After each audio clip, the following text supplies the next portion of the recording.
कपड़े धोने वाली बहू। शादी के पहले से ही विभा को कपड़े धोने का बड़ा शौक था। कभी नल के नीचे तो कभी तालाब के पास। अरे मेरी नीली वाली लुंगी नहीं दिख रही है। विभा की अम्मा, कहाँ रखी है लुंगी? अरे वो तो विभा ने परसों ही धोकर रखी थी आपकी अलमारी में, देखो वहीं होगी। वो ना मैंने आज धो दी, मुझे लगा कि गंदी हो गई होगी। अरे कैसे गंदी हो गई थी? उसे तो मैंने पहना भी नहीं। हे भगवान, इस लड़की के कपड़े धोने की आदत से परेशान हो गया हूँ मैं। जितना तो घर में राशन नहीं आता, उससे कहीं ज्यादा डिटर्जेंट पाउडर का खर्चा है। इसकी शादी करवा दो, शादी जाए अपने घर में ही करे काम, फिर चाहे घर के कपड़े धोने हो या पूरे गांव के। हाँ ठीक बोल रही हो, देखता हूँ मैं कोई लड़का। वो दिन भी आ जाता है जब विभा को देखने लड़के वाले आ जाते हैं। लड़की मुझे अच्छी लगी। होने वाली सास कहती है, बेटी अगर कुछ पूछना है तो पूछ लो। वैसे तो हमारी लड़की बहुत ही शर्मीली है, जो बोल दो वो मान लेती है, इसे क्या पूछना होगा। अरे कैसी बात कर रही हो माँ, मुझे इन लोगों के घर रहना है, सवाल तो कई है। हाँ हाँ बेटा, पूछ लो ना, क्या पूछना है।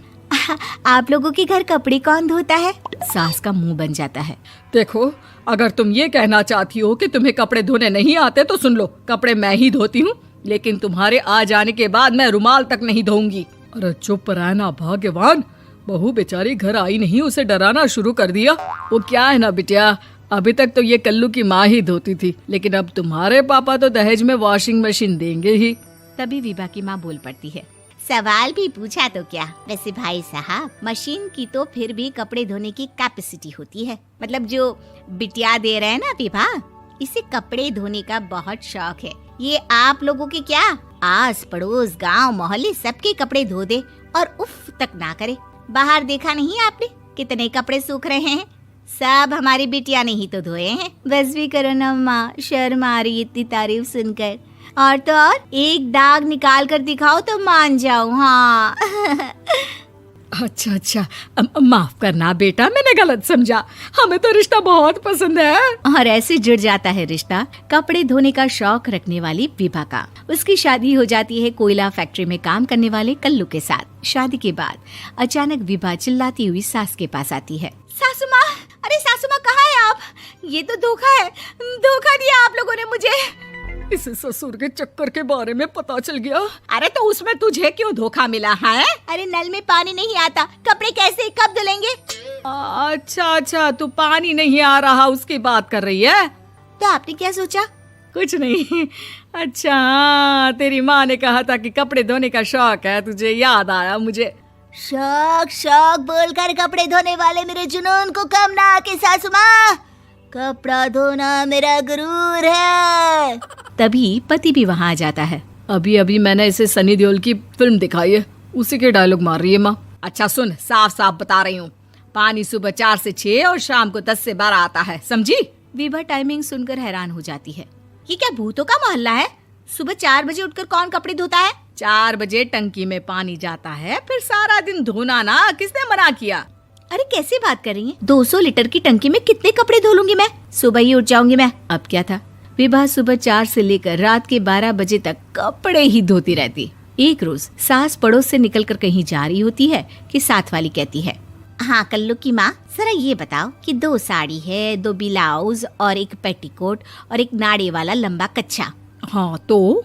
अरे तो क्या, कितना लोगी धुलाई ये बताओ। धोबन दिख रहे हैं हम क्या?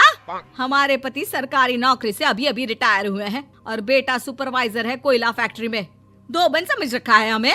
हाय रे कल्लू की अम्मा, माफ कर दो, वो तो मोहल्ले में यही सब बता रहे थे कि तुमने बहू को कपड़ा धुलवाने के काम में लगा दिया है। सास को पड़ोसन की बात सुनकर गुस्सा आ जाता है। वो घर पहुंचती है जहां घर के बाहर ही इतने सारे कपड़े सूख रहे होते हैं जितने कि किसी धोबन के घर पर। अरे ओ कल्लू की दुल्हन, बाहर निकल। माँ जी यहीं आ जाओ, बाथरूम में चादर धो रहे हैं हम। अरे अभी हम धोते हैं, तुमको बाहर निकलो। ये आस पड़ोस वाले बोल रहे हैं कि हम बहू से कपड़े धुलवा कर उसे कपड़ा धोने वाली बना दिए हैं। अरे छोड़ो ना माँ जी, किन लोगों की बातों में आती हो? आस पास के लोगों का तो काम ही होता है कि वो किसी तरह सास बहू को लड़ा दे। बहू सारे घर के कपड़े धोती है, ये क्या कम है? बोलिए। सास को भी लग जाता है कि वो बहू का ये सनकीपन नहीं छुड़वा सकती, इससे अच्छा है कि खुद ही चुप हो जाए।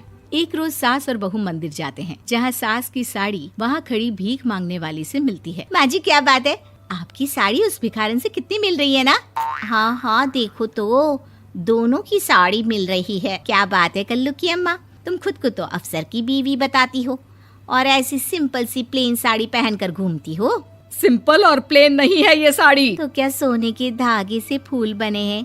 कुछ भी सासू माँ, कुछ भी। हाँ बने थे इस साड़ी में सोने के धागे से फूल। मेरे पति लेकर आए थे मद्रास से स्पेशली मेरे लिए 10,000 की। ताहे भाई साहब इस भिखारन के लिए भी सेम टू सेम साड़ी लेकर आए होंगे 10,000 की। सास उस वक्त तो कुछ नहीं कहती, लेकिन बहू के साथ घर आती है और अलमारी से एल्बम निकाल कर लाती है। ये साड़ी देख रही है, ये वही साड़ी है जिसे मैंने अभी पहना था। इस साड़ी में ये जो चमकदार फूल दिख रहे हैं ना, ये सोने के धागों से काटे गए हैं। लेकिन तू लोकल वॉशिंग मशीन ब्रश से घिस घिस कर सारे फूलों को निकाल कर साड़ी प्लेन कर दी। मुझे माफ कर दीजिए सासू माँ। और तो और, जब मैंने तुझे तेरी गलती के लिए कुछ नहीं कहा, लेकिन तूने तो सबके सामने मेरा मजाक ही बना दिया। क्यों? बहू को समझ में आ जाता है कि अब से उसका कपड़े धोना बंद।